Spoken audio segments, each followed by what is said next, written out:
बहू हो तो ऐसी। मधुरिमा ने कभी अपनी बड़ी बहू मानसी के लिए अपने मन से ना कभी कुछ अच्छा किया, ना ही अपने मुख से कभी उसकी तारीफ करती। उल्टा उन्होंने जब भी मानसी के बारे में किसी के आगे मुंह खोला तब तब सबसे उसके खिलाफ सिर्फ आग ही उगला। मधुरिमा को जब भी जहाँ भी मौका मिलता, बिना जगह और लोग देखे वह सबके सामने उसका बस अपमान करती। हर वक्त मानसी का अपमान होता रहता, लेकिन मानसी उनसे हमेशा अपनी खोई हुई एक माँ जैसा प्रेम ढूंढने की कोशिश करती। लेकिन शायद उसकी किस्मत में ईश्वर ने माँ का प्रेम लिखा ही नहीं था। तभी उसके जन्म लेते उसकी माँ का देहांत हो गया और सौतेली माँ को वह फूटी आँख नहीं भाती थी। 20 साल की कम उम्र में उसकी शादी उससे 11 साल बड़े गौतम से कर दी गई।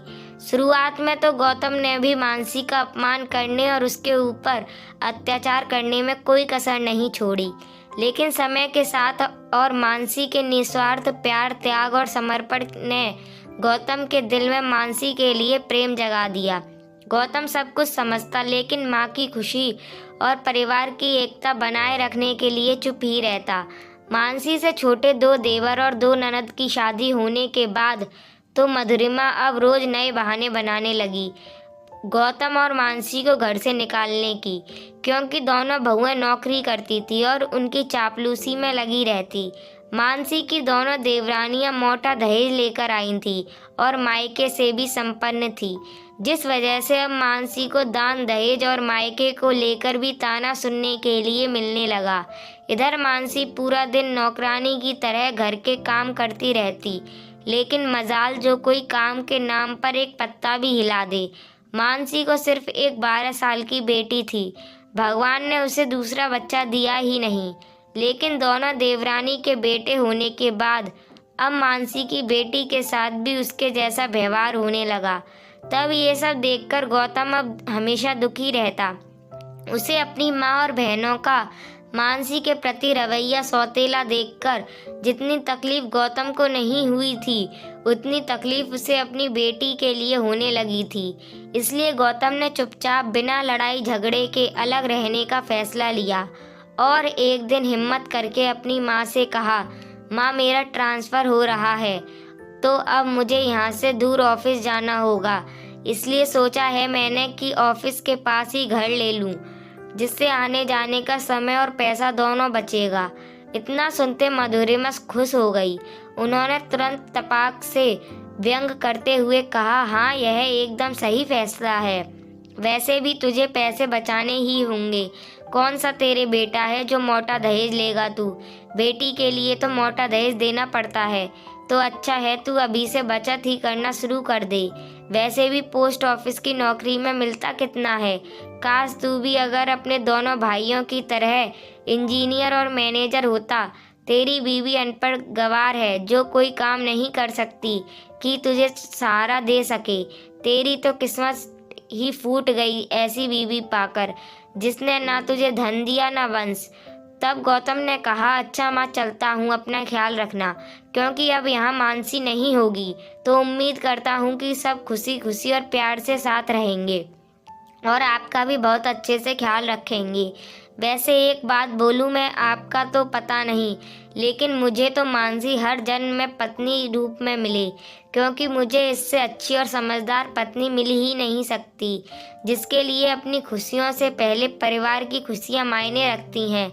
चलता हूँ। इतना सुनते मधुरिमा जी नज़र गुस्से से तन गई। मानसी अपने पति और बेटी के साथ घर से निकल गई। अलग रहने के बाद अब मानसी की जिंदगी खुशहाल हो गई थी, लेकिन कभी कभी गौतम के मन में उदासी छा जाती, यह सोचकर कि एक ही शहर में रहने के बावजूद ना तो कोई तीज त्योहार पर उनसे मिलने आता है और ना ही उन लोगों के मिलने जाने पर वह लोग उनसे मिलना पसंद करते, जिसे देखकर गौतम ने भी एक समय बाद उन लोगों से मिलना जुलना, आना जाना सब कुछ बंद कर दिया। दिन बीतते गए। मानसी की बेटी ने 10वीं में पूरे जिले में सर्वोच्च स्थान प्राप्त किया। जिस खुशी में मानसी और गौतम पुरानी कड़वी बातों को भूलकर मधुरिमा और पूरे परिवार से मिलने पहुँचे, लेकिन घर के बाहर ताला लगा देखकर वो लोग उदास मन से लौटने लगे कि तभी मानसी की नज़र बाहर बने कमरे की खिड़की पर गई, जहाँ से उसे माँ की आवाज़ सुनाई दे रही थी। पलटकर देखा तो उसकी सास खिड़की के पास थी, जिसे देख मानसी सन्न रह गई। मधुरिमा का रौबीला चेहरा और व्यक्तित्व ही पूरी तरह से बदल गया था। मानसी ने गौतम को आवाज़ देते हुए कहा, गौतम इधर देखिए। माँ जी और खुद तेजी से दौड़कर भागती हुई खिड़की के पास गई तो देखा कि उनके पाँव में बेड़ियां और एक हाथ चारपाई से रस्सी द्वारा बंधा हुआ था। उनकी दोनों आंखों में मोतिया बिंद, जिसे दिखाई भी देना लगभग बंद हो गया था। फटी सूती साड़ी और चारपाई के पास पड़ी सूखी रोटी देखकर मानसी की आंखों से आंसू आ गए। उसने दरवाज़ा खोलने की सोची तो उस पर ताला लगा हुआ था। अपनी माँ की ऐसी हालत देखकर गौतम को बहुत गुस्सा आया। गौतम और मानसी ने पास पड़े पत्थर से ताला तोड़ा और कमरे के अंदर गए। कमरे के अंदर से बहुत गंदी दुर्गंध आ रही थी। जैसे ही मानसी ने मधुरिमा को स्पर्श किया, मधुरिमा ने अपने दोनों हाथों से उसके हाथ को कसकर पकड़ लिया और कहा, माँ तुम कहाँ चली गई थी मुझे छोड़कर, और मानसी के गले लग गई। मानसी और गौतम उनकी बीमारी से अनजान उनको इस अवस्था में देखकर अवाक रह गए। घर के अंदर ताला लगा हुआ था। तब तक कुछ पड़ोसी भी वहां आ गए। उन्हें पड़ोसियों से पता चला कि गौतम के दोनों भाई लोग सब परिवार बाहर छुट्टियां मनाने गए हैं। मधुरिमा की हालत और बीमारी के बारे में लोगों ने बताया कि उन्हें भूलने की डिस्मेसिया नामक बीमारी हो गई है, जिस वजह से वह कब क्या करती हैं और बोलती हैं उन्हें कुछ भी याद नहीं रहता है। चीज़ें भी तोड़फोड़ कर देती हैं, बच्चे जैसी हालत करती हैं, जिससे परेशान होकर उन लोगों ने उन्हें यहाँ बंद कर दिया और अब यह बीमारी बहुत बढ़ गई है। दोनों बेटे बहू उनसे अब कोई मतलब नहीं रखते। उन्हें अब सिर्फ मधुरिमा को मिलने वाले हर महीने की पेंशन से मतलब है। बेटियों ने भी सब कुछ देख जानकर समझकर भी भगवान की मर्जी मानकर इन्हें यहाँ छोड़ दिया है। उन्होंने कहा कि अब हम क्या कर सकते हैं जब उनकी किस्मत ही खराब है। हम तो किसी का भाग्य नहीं बदल सकते ना। मानसी और गौतम को एकाएक यह सब सुनकर बहुत दुख हुआ। डायबिटीज़, मोतियाबिंद और डिमेंशिया की बीमारी ने मधुरिमा को धर दबोचा और उनके खुद के चहेते बेटे बहू और बेटियों ने देखभाल करने से हाथ खड़ा कर दिया था। बेटियों ने साफ साफ कहा, अन्न धन और हर महीने की पेंशन जब बहू और बेटे लेंगे तो फिर हम क्यों करें उनकी सेवा। लेकिन एक बार फिर मानसी ने अपना धर्म निभाया और मधुरिमा को अपने साथ अपने घर लेकर जाने के लिए आगे आई। जो इंसान खुद से खाना खाने और आंखों से देखने के लिए मोहताज था, उसकी सेवा करने के लिए मानसी तैयार हो गई। जिसने कभी उसकी कोई इज्जत नहीं की, प्यार के दो मीठे बोल तक नहीं बोले, उनकी सेवा करने के लिए मानसी खुशी खुशी तैयार थी। जिसे देखकर गौतम उसकी तरफ ध्यान से एकटक देखने लगा और कहा, मानसी तुम्हारा दिल इतना बड़ा कैसे हो सकता है? क्या तुम सब भूल गई? और मत भूलो कि इनको सब याद आ जाएगा तो फिर तुम्हें यह गालियाँ भी देंगी। तब मानसी ने कहा, सुनिए जी, हम दूसरों को दिखाने के लिए ना जाने कितनी सारी फ्री सेवाओं का काम कर देते हैं। फिर यह तो मेरी सास और आपकी माँ है, इन्हें कैसे छोड़ दूँ ऐसी हालत में? मुझे इनकी हर बात बर्दाश्त है, लेकिन इनको इस हालत में छोड़कर जाना बर्दाश्त नहीं होगा। मानसी और गौतम मधुरिमा को लेकर घर आ गई। मानसी वापस जी जान से उनकी सेवा करने में लग गई। खाना खिलाने से लेकर सुलाने और नहलाने तक के सब काम मानसी अपने हाथों से करती। लेकिन अब भी मधुरिमा मानसी पर अवलंबित हो जाती। मधुरिमा के साथ सब कुछ हो गया पर ठसक नहीं गया। जब उन्हें थोड़ा बहुत कुछ धुंधला सा याद आ जाता तो मानसी को साफ कहकर भगा दिया करती कि तू नहीं, मेरी वो दोनों बहू सेवा करेंगी, क्यों लेकर मुझे यहाँ आई है। कभी बाल नोच लेती तो कभी थप्पड़ मार देती, लेकिन मानसी उन्हें एक शब्द भी गुस्से में कभी कुछ ना कहती। उनके दोनों बेटे बहू जब उन्हें वापस लेने आए तब मधुरिमा जी ने जाने क्यों साफ साफ जाने से मना करते हुए कहा, मैं तो कहीं नहीं जाऊंगी अपनी माँ को छोड़कर, और बच्चों की भांति मानसी की गोद में अपना चेहरा छुपा लिया।